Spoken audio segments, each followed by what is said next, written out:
Hoy yo quiero hablar a tu vida acerca de cansancio o vacío. ¿Estoy cansado o estoy vacío? Cansancio, cansado o vacío. Y quiero iniciar leyendo Génesis 2, los versos 2 al 3 en la versión Dios habla hoy, que dice de la siguiente manera: el séptimo día terminó Dios lo que había hecho y descansó. Entonces bendijo el séptimo día y lo declaró día sagrado, porque en ese día descansó de todo su trabajo de creación. Siempre que he leído estos versos me he preguntado, ¿estaba Dios cansado al séptimo día? ¿Qué cree usted, hermano? Yo pudiera hacer referencia al Salmo 121, ¿verdad? No me lo sé de memoria, pero en uno de sus versos, creo que el verso 3 y 4 dice, ¿acaso se adormecerá el que te guarda? ¿Se dormirá el que guarda a Israel? Hermanos, ciertamente Dios no estaba cansado. Dios estaba moldeando. Dios estaba formando en nosotros un rol, modelando para nosotros el hecho de que cada vez que se completa una jornada de trabajo, una jornada de la obra que Él nos ha encomendado y que nos permite realizar, debemos también tomar un tiempo de descanso a fin de que guardemos nuestros corazones saludables para adorarle y servirle. Fíjense que ese día que Dios descansó, dice en esta versión que leímos, lo consagró, lo separó. Otras versiones, como me parece que el lenguaje actual dice, que lo dedicó para la adoración a Dios. Es decir, que parte de nuestro propósito de vida, que fuimos creados para la adoración de Dios, está basado en que nosotros podamos descansar a fin de estar listos para poder adorarle. Luego de una jornada diaria, por ejemplo, de trabajo, nosotros debemos tener un tiempo de descanso. Por eso dormimos. Y yo no sé cuántos de ustedes, la semana pasada, pocos se enteraron porque fue de un lunes a un miércoles, pero yo tuve que ir a los Estados Unidos, a un viaje de esos relámpagos, donde quiero hacer lo mismo que hago en una semana, hacerlo en 2 días. Y sucedió que el lunes y martes yo dormí 2 horas en total. Y fueron el lunes las 2, porque el martes no pude dormir ni siquiera 1 minuto, sino que el miércoles me amaneció completo. Hermanos, si yo me pasé toda esa semana pagando el precio de ese esfuerzo que hice, porque eso no es verdad que el sueño se recupera. Después que usted amanece en claro, usted puede durar 17 horas durmiendo y eso no empata las horas que usted duró sin dormir, porque después de cada jornada es necesario que saquemos un tiempo de descanso. Y yo quiero compartir con ustedes brevemente, yo creo que esto es importante, primero para cuidar nuestra salud integral. Nosotros somos a imagen y semejanza de Dios, somos personas trinas, ¿verdad? Somos cuerpo, alma y espíritu. Y dice la National Sleep Foundation en los Estados Unidos los siguientes datos acerca del tiempo necesario de sueño por edad. Como digo, esto no es parte fundamental de mi mensaje, pero lo considero importante para el crecimiento integral y cuidarnos en salud. Dice, tomé solamente porque aquí están los de 13 en adelante. Los adolescentes 14 a 17 años necesitan dormir entre 10 y 9 horas. Hermano, y fíjese los que tienen adolescentes así en su casa y esta generación, si están durmiendo esa cantidad de horas. Dice que los adultos jóvenes de 18 a 25 años, lo sano es dormir de 7 a 9 horas diarias, pero nunca menos de 6, ni más de 11. ¿Oíste, Abril? No más de 11. Dice que cuando eso pasa es porque hay algún problema. Entonces, tanto una como otra son dañinos. Adultos de 26 a 64 años. Y yo creo que esto retrata el universo mayor de la iglesia. En esta etapa de la vida, lo ideal es dormir de 7 a 9 horas, aunque por factores externos no siempre se logran. Y es recomendable hacer siesta de vez en cuando.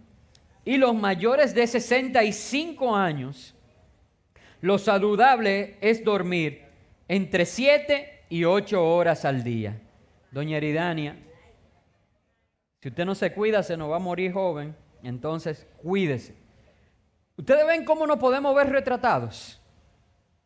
7 u 8 horas. Ah, pero pastor, pero a mí me han enseñado que temprano buscar al Señor y yo me levanto a las 4 de la mañana a orar. Pues entonces usted se tiene que acostar a las 10 de la noche. Yo no le estoy diciendo que no se levante a las 4 de la mañana a orar. De ninguna manera. Lo que le estoy diciendo es que ajuste entonces su horario a fin de que usted pueda descansar las horas adecuadas y pueda estar. ¿Qué yo dije que era el descanso? Lo que nos preparaba. ¿Para qué? Para adorar al Señor. Entonces, luego de una jornada de trabajo, por ejemplo, de una semana, primero hablé de una jornada de trabajo diaria y que decía el tiempo que necesitábamos dormir, debemos hacer una pausa y dedicarle un día completo para adorar a Dios. Y muchos de nosotros, cuando dan las 12, el pastor Rubén es el que mejor definió cómo era ese momento, que cuando uno decía, yo estoy aquí impartiendo la bendición sacerdotal y digo en el nombre de Jesús, amén, muchos escuchan en sus marcas, listos, fuera. Y usted ve, hay gente que yo tengo que llamar a Maricruz y decirle, mira, quiero una reunión con fulano, con fulana y con fulana, no me lo deje ir, porque si no, no me da tiempo. Después que yo digo en el nombre de Jesús, amén, de acercarme y decirle, hermano. Entonces, hermano, usted no ve que yo hago una pausa después de eso y digo, este es el tiempo de los abrazos. Pero hay hermano que yo tengo que ir a enganchármela en el carro para darle el abrazo. No, hermano, comparta. Es un día completo, luego de una jornada de trabajo de una semana, que tenemos que dedicar para la adoración al Señor. Y dar ese abrazo al hermano es adorar a Dios. Porque nosotros, dice la palabra, no podemos amar a un Dios a quien no vemos, si no amamos a nuestro hermano, a quien sí vemos. Mateo 2:27 habla de este día. No me puedo detener mucho en los versos, tengo muchos versos, pero quiero hacer referencia a este. Lo tenemos en Q, Miguel David, Mateo 2:27. Pues pónmelo en pantalla, por favor, que habla del día de reposo que vamos a dedicar al Señor. Si no, yo tengo mi Biblia aquí lista y lo puedo buscar rápidamente. En Mateo 2:27 dice,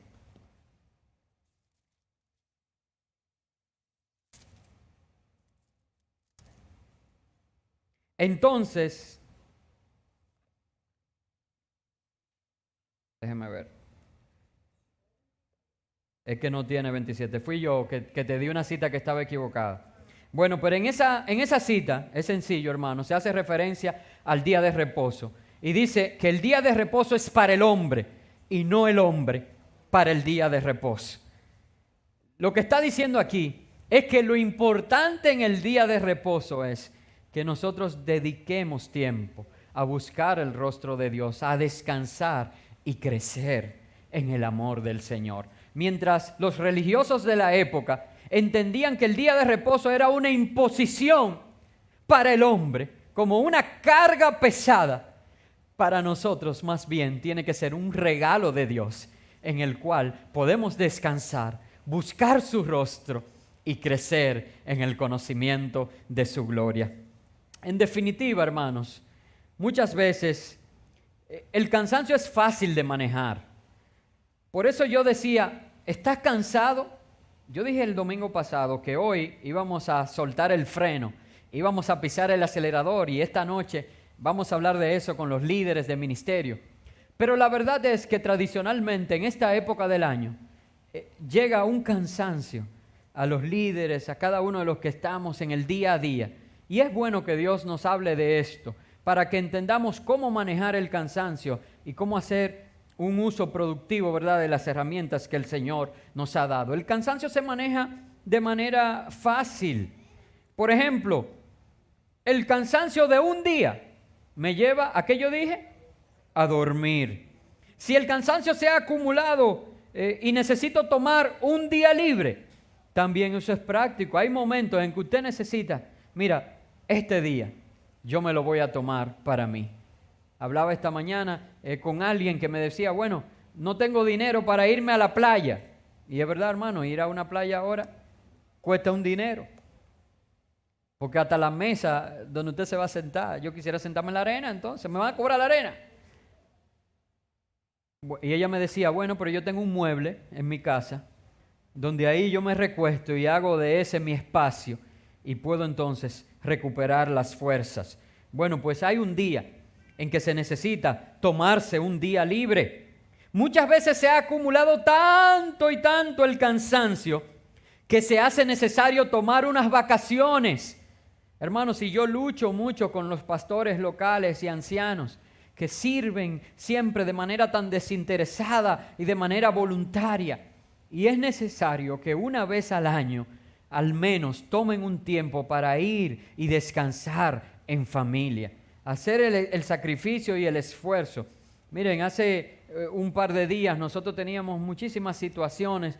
Abril estaba de vacaciones de la universidad y bueno, ¿qué hacemos? Porque no tenemos la capacidad económica. Y una familia de la congregación nos prestó una casa preciosísima, hermosa en Jarabacoa. Y no solo eso, que dijo, pastor, hemos llamado a una persona ya, a 2 personas, para que estén atentos a ustedes y que lo traten como un rey.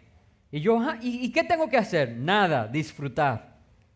Y así fue, esa persona estaba ahí todo el tiempo esperando a que la doña le diera la instrucción de lo que necesitábamos, de lo que queríamos desayunar, de lo que queríamos. Pudimos usar las facilidades, hermano, y fueron solamente 3 días que estuvimos allí, pero realmente eso devolvió las fuerzas para venir a la faena. Ya Abril está otra vez en la universidad, Yulisa y yo estamos en el ministerio, trabajo, negocio, tantas cosas.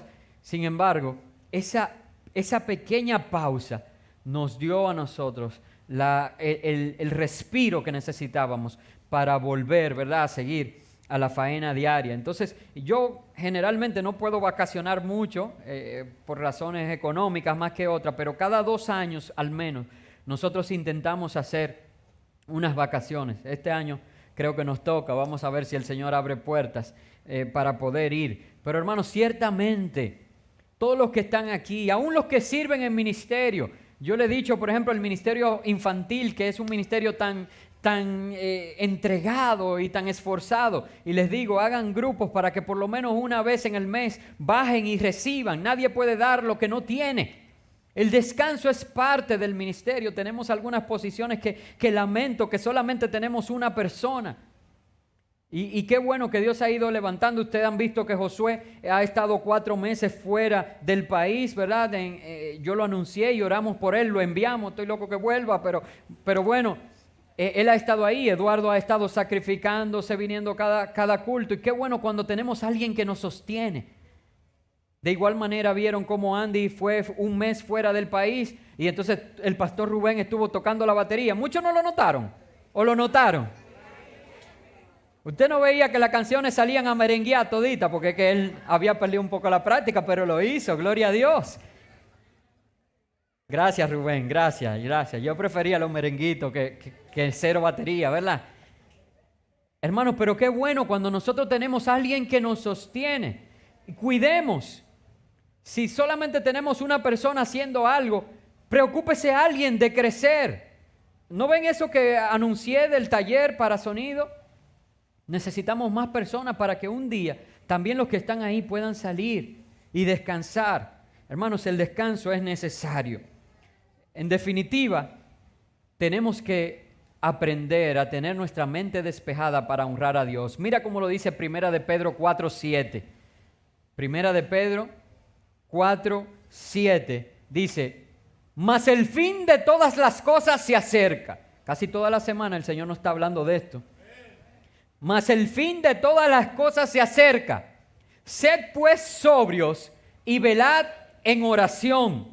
Sed pues sobrio y velad en oración. Mira cómo lo dice esta versión. Ya se acerca el fin de todas las cosas. Así que para orar bien, manténganse sobrios y con la mente despejada. Hermano, con todo el estrés, con toda la presión de las situaciones y de los problemas, a veces nosotros no sabemos ni cómo orar. Y la Biblia está diciendo que como ya el fin de todas las cosas se acerca, que tenemos que aprender a tener nuestra mente despejada y a ser sobrios para saber cómo orar. Miren qué bella se ve Nicole en la cámara. Ustedes ven que las damas, donde quiera que se pongan, van a ser de bendición para la iglesia. Entonces, hermanos, ¿cuándo fue? Quiero decir esto rápidamente. ¿Cuándo fue la última vez que tú te tomaste un tiempo de descanso? No lo estoy espiritualizando, no estoy diciendo para buscar el rostro de Dios ni nada, voy a llegar ahí. Pero de descanso, ¿cuándo fue la última vez que tú te tomaste un día o quizás unas vacaciones? Porque saben, los problemas van a estar ahí siempre. Los problemas no avisan.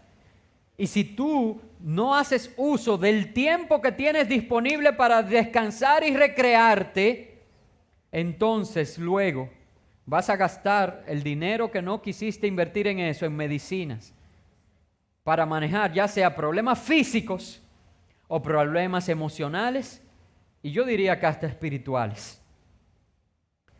Es necesario que descansemos. Dios modeló para nosotros el descanso. La Biblia habla del reposo como una promesa de Dios para nosotros. El Salmo 127.2 dice en Nueva Traducción Viviente, y todos sabemos, el Salmo 127 se usa para bendecir, para que dice, si Jehová no edificare la casa, ustedes se lo saben de memoria, pero en el verso 2, en Nueva Traducción Viviente dice, es inútil que te esfuerces tanto, desde la mañana temprano hasta tarde en la noche, y te preocupes por conseguir alimento, porque Dios da descanso a sus amados. ¿Saben, hermanos, por qué nosotros nos esforzamos tanto y por qué nosotros no nos tomamos el tiempo de descansar y decimos, que tengo que traer alimento a la mesa? Porque no confiamos en Dios. Y eso es pecado. Porque la Biblia dice que sin fe es imposible agradar a Dios, porque es necesario que todo el que le busca, ¿qué dice? Crea que le hay. Y si usted cree que Dios es su Dios, que Dios es su Señor y que Él suple para usted todas las cosas que usted necesita, que Él es Jehová Jireh en su vida, entonces usted no va a necesitar trabajar más de las horas que son adecuadas trabajar, porque usted confía que Él va a fructificar el esfuerzo de sus manos, como la Biblia lo promete. Ciertamente, el reposo en la Biblia es una promesa de Dios para nosotros. En otras versiones, en ese verso dice que Dios a quien ama lo hace dormir tranquilo. ¿Cuántos son amados por Dios aquí? ¿Cuántos se sienten ser amados por Dios? ¿Estás durmiendo tranquilo?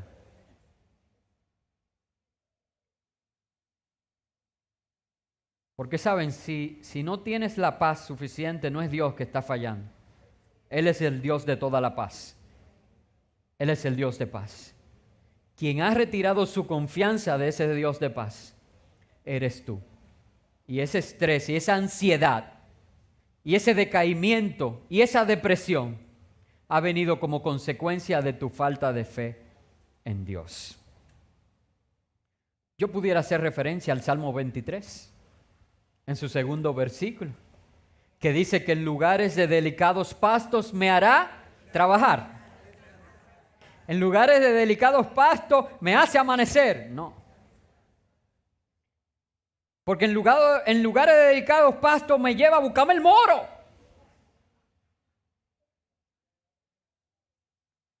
Hay uno que dice por ahí, en lugares de delicados pastos me pone a meter cable. No, hermano. La promesa en el Salmo 23 es que tu pastor, ese buen pastor que su vida dio por sus ovejas, en lugares de delicados pastos te hará descansar. De hecho, en el capítulo 4 de la carta a los Hebreos, nos advierte de la siguiente manera. Voy a leer el primer verso, Hebreos 4:1, el verso 6 y los versos 10 al 12. Para que me puedan seguir, les estoy diciendo los saltos que voy a dar. Hebreos 4:1 dice: temamos pues, no sea que permaneciendo aún la promesa de entrar en su reposo, alguno de vosotros parezca no haberlo alcanzado. Una advertencia nos hace la carta a los hebreos de que debemos temer a que eso nos pase. Y yo les pregunto, ¿permanece aún la promesa de parte de Dios de entrar en su reposo? ¿Sí o no? Pero entonces aquí dice que permaneciendo esa promesa, hay algunos de nosotros que parece que no la hemos alcanzado. Hermanos, tengamos temor de que nosotros no nos involucremos tanto en las cosas del mundo y en buscar lo mismo que buscan aquellos que están en el mundo, a fin de que perdamos el reposo que ha sido prometido para aquellos que confiamos en el Señor. ¿Me van siguiendo, iglesia? O hablar del reposo los está durmiendo. Porque para mí de verdad esto ha sido como algo tan enriquecedor. Y yo quisiera transmitirlo así. Si algo no le está llegando así, soy yo, es mi debilidad. No la palabra de Dios, porque ella es buena y es eficaz. El verso 6 dice: por lo tanto, puesto que falta que algunos entren en él, y aquellos a quienes primero se le anunció la buena nueva, no entraron por causa de desobediencia. Hermanos, hay una parte en ese texto, si usted lo lee después con detenimiento, porque no podía leer todos los versos, que dice: si oyes la voz de Dios, no endurezcas tu corazón. Y lo que estoy diciendo ahora es que esto es palabra de Dios. Y si sabiendo esto, porque ya hoy todos los que están aquí conocen de que el descanso es un modelo de parte de Dios, es un mandato de parte de Dios y es una promesa de parte de Dios. Si sabiendo esto, no vamos allá afuera y hacemos conforme a lo que la palabra nos ha dicho, estamos en desobediencia. Y si estamos en desobediencia, entonces no vamos a poder entrar en el reposo del Señor. Los versos 10 al 12 dice allí mismo, en la carta de los Hebreos capítulo 4, dice: porque el que ha entrado en su reposo, también ha reposado de sus obras. Hermanos, cuando alcanzamos un reposo espiritual en el Señor, también lo demás será añadido. Dice: los que entraron en su reposo también han reposado de sus obras, como Dios reposó de las suyas. Procuremos pues entrar en aquel reposo para que ninguno caiga en semejante ejemplo de desobediencia. Porque, y entonces ahí es que dice este versículo que nosotros tanto utilizamos: porque la palabra de Dios es viva y eficaz y más cortante que toda espada de dos filos, y penetra hasta partir el alma y el espíritu, las coyunturas y los tuétanos, y discierne los pensamientos y las intenciones del corazón. Miren, hermanos, por eso es que hay tanta gente enferma entre nosotros. Porque ese versículo que nosotros utilizamos con tanta frecuencia está como conclusión de un pasaje cuyo sujeto principal es el descanso, es el reposo, es la promesa de parte de Dios de entrar en esa quietud y en esa paz donde se manifiesta su poder en nuestras vidas. Entonces, cuando no tomamos el reposo como un mandato de Dios, cuando no sacamos el tiempo de despejar nuestra mente y a fin de poder orar y adorarlo, entonces la palabra de Dios no entra hasta lo profundo de los huesos, del alma, del espíritu, y si nos enferma, el cuerpo, se nos enferma el alma y se nos enferma el espíritu. Y de pronto estamos tan agotados, tan vacíos. Y esa es la diferencia. Cuando hablaba, ¿estás cansado? Y eso es fácil de resolver. ¿O estás vacío? Porque cuando estamos vacíos, se nos enferma el espíritu. Eso es lo primero. Las cosas del Señor no nos atraen. Nos parecen eternas estas horas aquí en la iglesia, si es que venimos a la iglesia. No leemos la Biblia porque total yo no entiendo nada. No oro porque me duermo. Hermanos, ¿saben? Yo le decía a mi esposa que las últimas oraciones que he hecho con desesperación, todas han tenido una respuesta inmediata y favorable de parte de Dios. Y mi esposa me dice, ¿y entonces qué es lo que está pasando? Ora más. Y cuando yo me acerqué a decirle eso, que ella me dijo, eso mismo era lo que te iba a decir, que me siento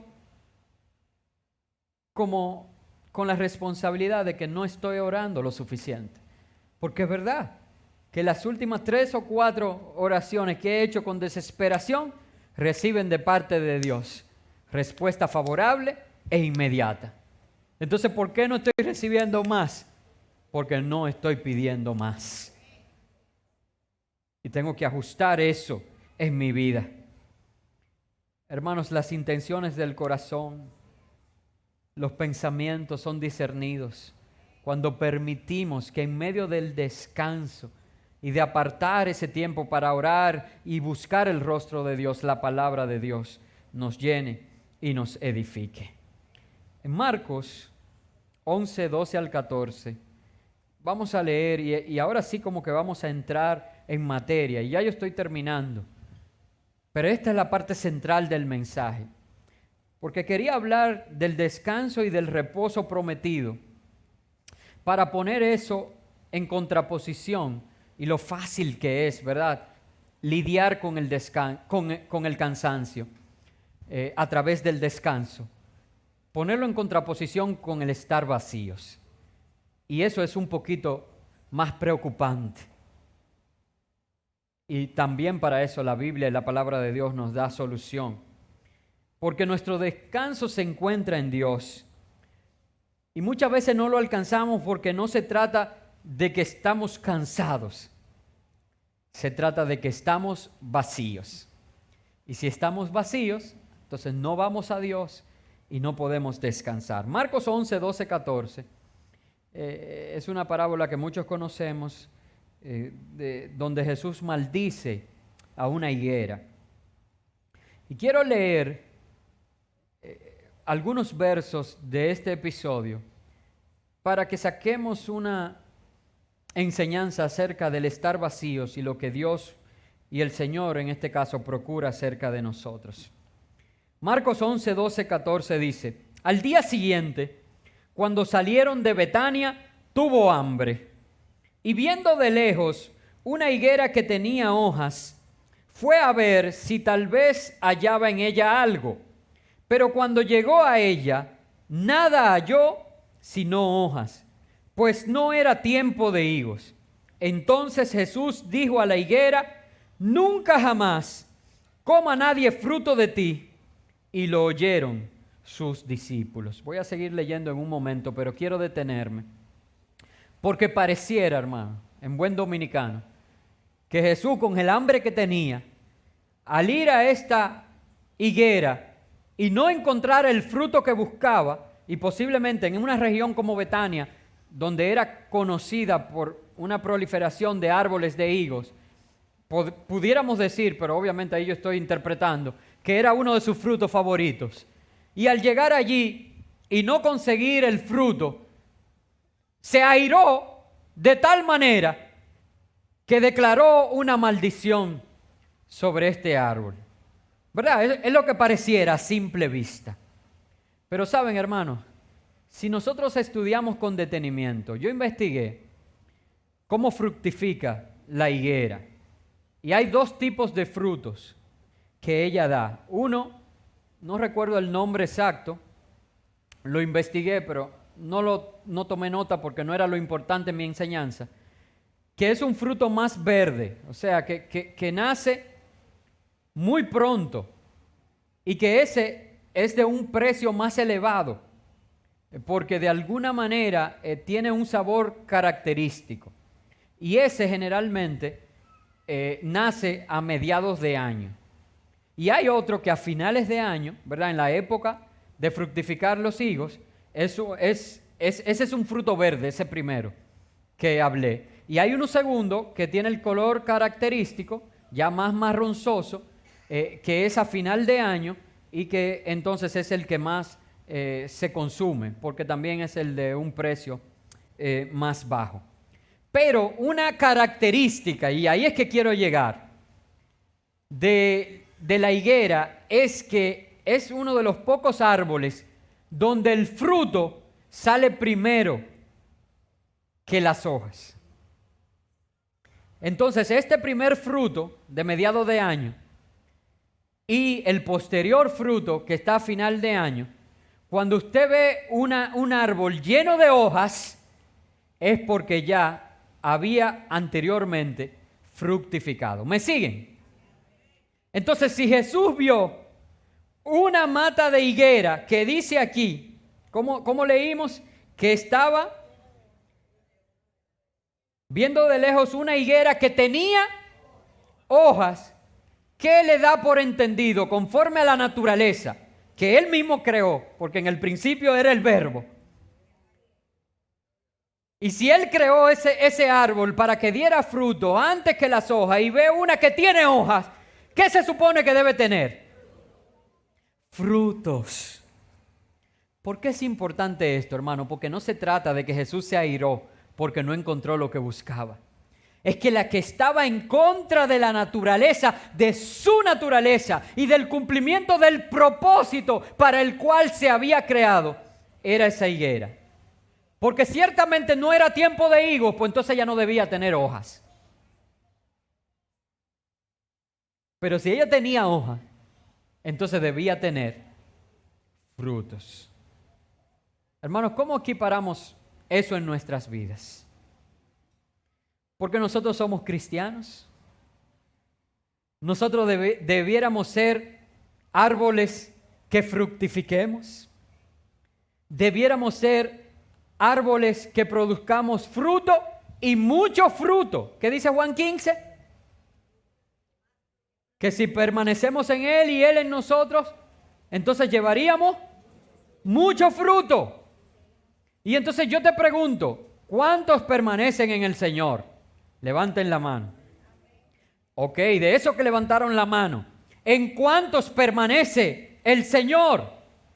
Debemos levantar la mano también porque el Señor habita en nosotros. ¿Cuántos están multiplicándose? ¿Cuántos están llenando las sillas? Yo lancé un reto.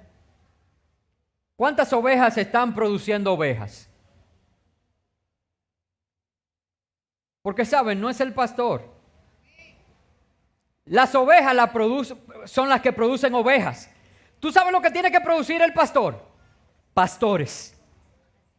De esas ovejas que vienen, tenemos nosotros que enseñarlas, instruirlas, cuidarlas, discipularlas hasta el punto de que se conviertan también en pastores. Mi trabajo es, de las ovejas, producir pastores. El trabajo de las ovejas es producir ovejas. Entonces, vamos de nuevo. ¿Cuántos permanecen en el Señor? ¿En cuántos permanece el Señor? ¿Cuántos de esos están dando frutos? Pero yo lo veo con hojas. Vienen los domingos a la iglesia. Se visten bien. Tienen una Biblia bonita. Caminan como evangélicos. Cantan como evangélicos. Oran como evangélicos. Critican como evangélicos. No, eso no. Eso no va.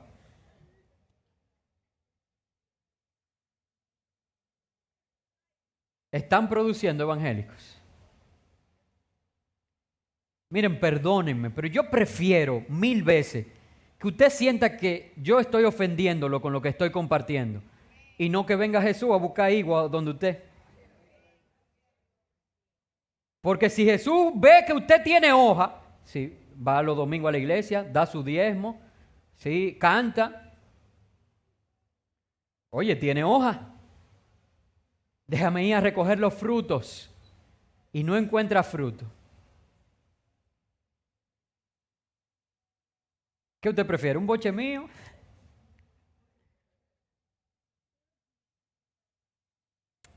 La naturaleza de los higos es que los frutos salgan primero que las hojas. Dios no puede ser burlado. No tengamos apariencia de piedad. Demos frutos dignos de arrepentimiento. Los versos 20 al 25 traen mayor claridad a este episodio. Al día siguiente dice, síganme por favor, 20-25. Y pasando por la mañana, vieron que la higuera se había secado desde las raíces. Entonces Pedro, acercándose, le dijo, Maestro, mira, la higuera que maldijiste se ha secado. Respondiendo Jesús, les dijo, tened fe en Dios, porque de cierto os digo que cualquiera que dijere a este monte, quítate y échate en el mar, y no dudare en su corazón, si no creyere que será hecho lo que dice, lo que diga, le será hecho. Por tanto os digo, que todo lo que pidiereis orando, creed que lo recibiréis y os vendrá. Y cuando estéis orando, perdonad si tenéis algo contra alguno, para que también vuestro Padre que está en los cielos os perdone a vosotros vuestras ofensas. ¿Saben algo, hermanos?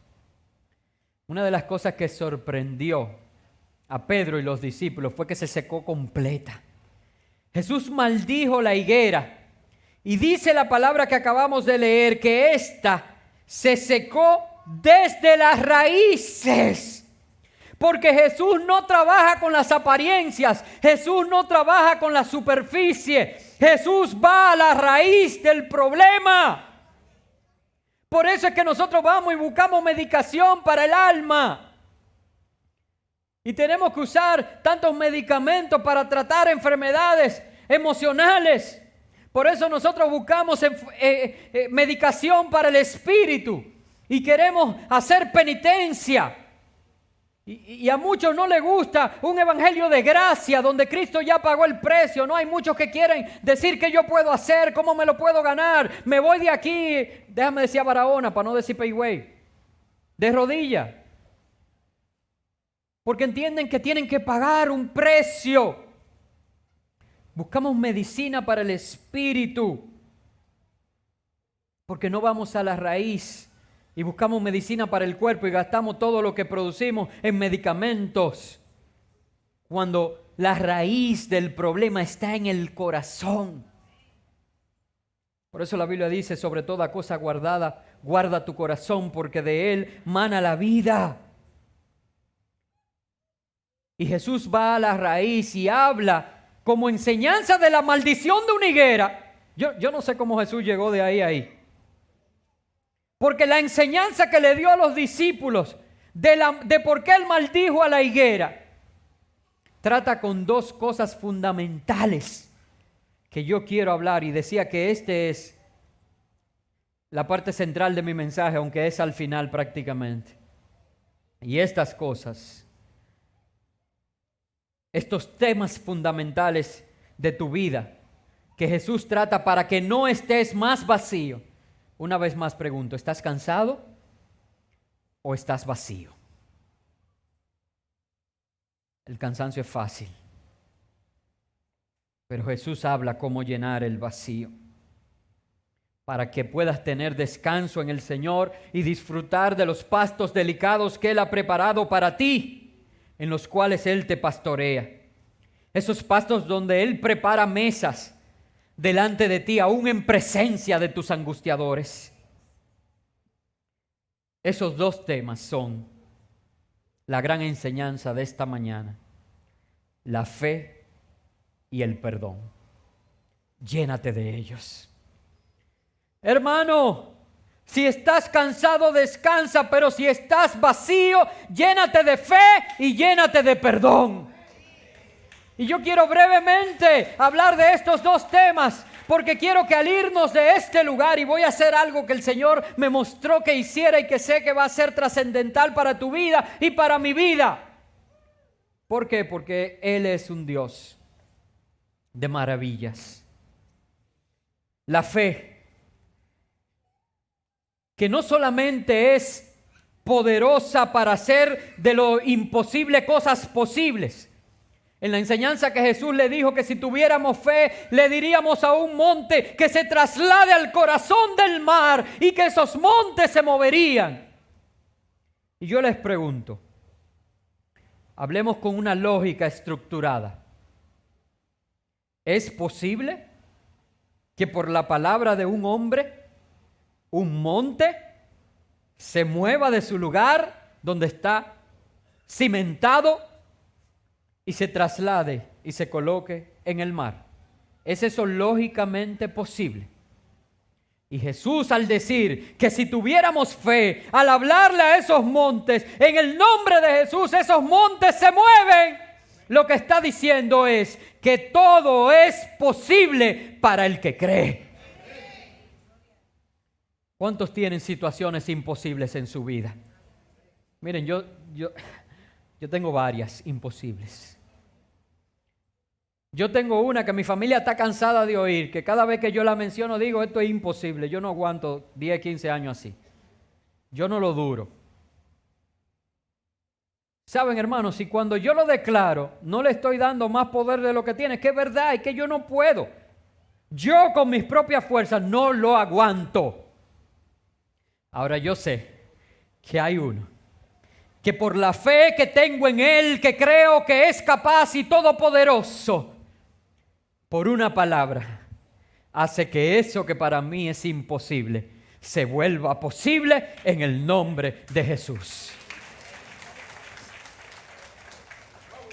No solamente la fe permite que las cosas imposibles se hagan posibles, sino que la fe nos da la paciencia para esperar que todo lo que le pedimos en oración a Dios nos vendrá conforme a su voluntad. En la misma enseñanza donde Jesús le dijo que si tuviera fe le diría a los montes que se trasladen al corazón del mar, dice, así que por esa fe pidan creyendo que todo lo que pidieren al Padre os vendrá.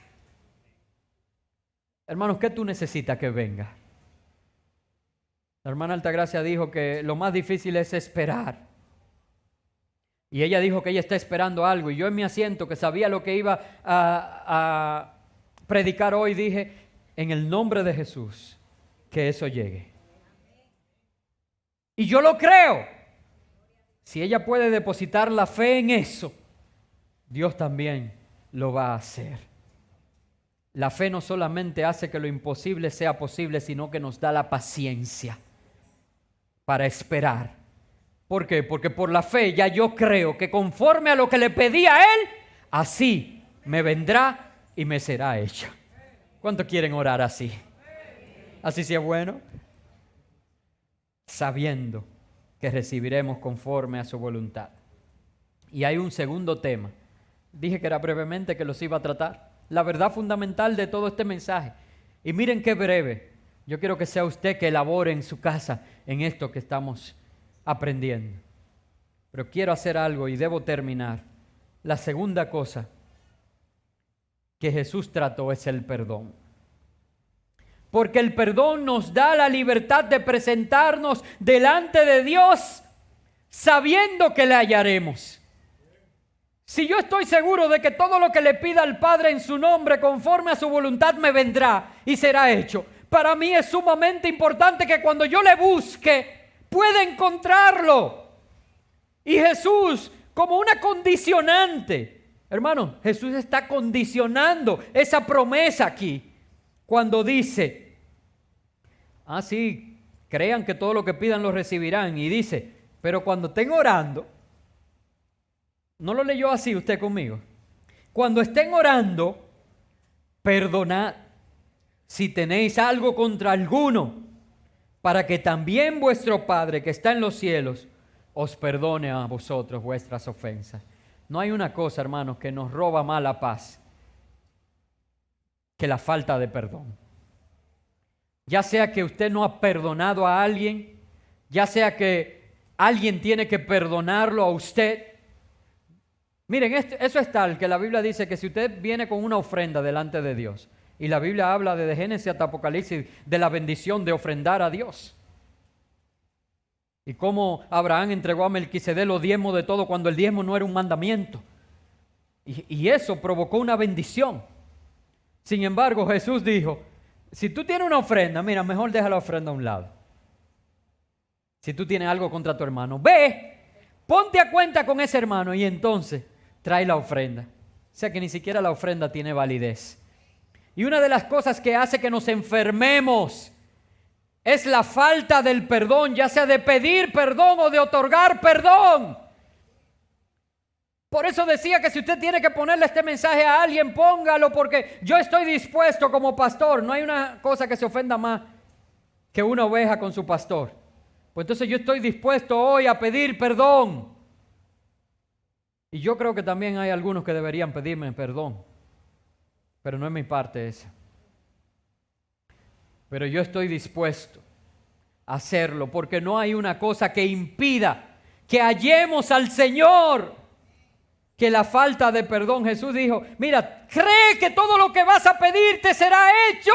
Pero mientras esté orando, para que eso se cumpla, lo condiciona, dice, perdona si tienes algo contra alguien, así como Dios te perdona a ti tus ofensas. Y yo les pregunto, ¿cuántos han ofendido a Dios? Romanos 3:23 me da la respuesta. Por cuanto todos pecaron, están destituidos de la gloria de Dios. Todos hemos ofendido a Dios y Dios ha sido paciente y misericordioso para con nosotros. Pastores, que no se lo merece. ¿Y tú? ¿Tú te merecías el perdón de Dios? Levánteme la mano a alguien aquí que era meritorio del perdón de Dios. Ninguno. Pues anda tú y da por gracia lo que por gracia has recibido. Y eso te dará una libertad, una sanidad en el alma y en el corazón que te permitirá hallar al Señor. Y una vez que le halle, pídele cualquier cosa por la fe, creyendo que te será hecho. Mateo 11, 28 al 30, con esto finalizo. Voy a pedir a los músicos que suban. Lo voy a leer en Nueva Traducción Viviente. Dice, luego dijo Jesús, vengan a mí todos los que están cansados y llevan cargas pesadas, y yo les daré descanso. Pónganse mi yugo, déjenme enseñarles, porque yo soy humilde y tierno de corazón, y encontrarán descanso para el alma. Pues mi yugo es fácil de llevar y la carga que les doy es liviana. ¿Usted sería tan amable de permitirme leer esto una vez más? Esta versión, Nueva Traducción Viviente, yo creo que enriquece mucho más nuestros corazones al leerlo. Yo quiero que tú, si pudieras cerrar tus ojos para escuchar, son 2 versos, 2, 3 versos. Escuchar lo que Dios tiene para ti. Luego dijo Jesús, vengan a mí todos los que están cansados y llevan cargas pesadas, y yo les daré descanso. Pónganse mi yugo, déjenme enseñarles, porque yo soy humilde y tierno de corazón, y encontrarán descanso para el alma, pues mi yugo es fácil de llevar y la carga que les doy es liviana.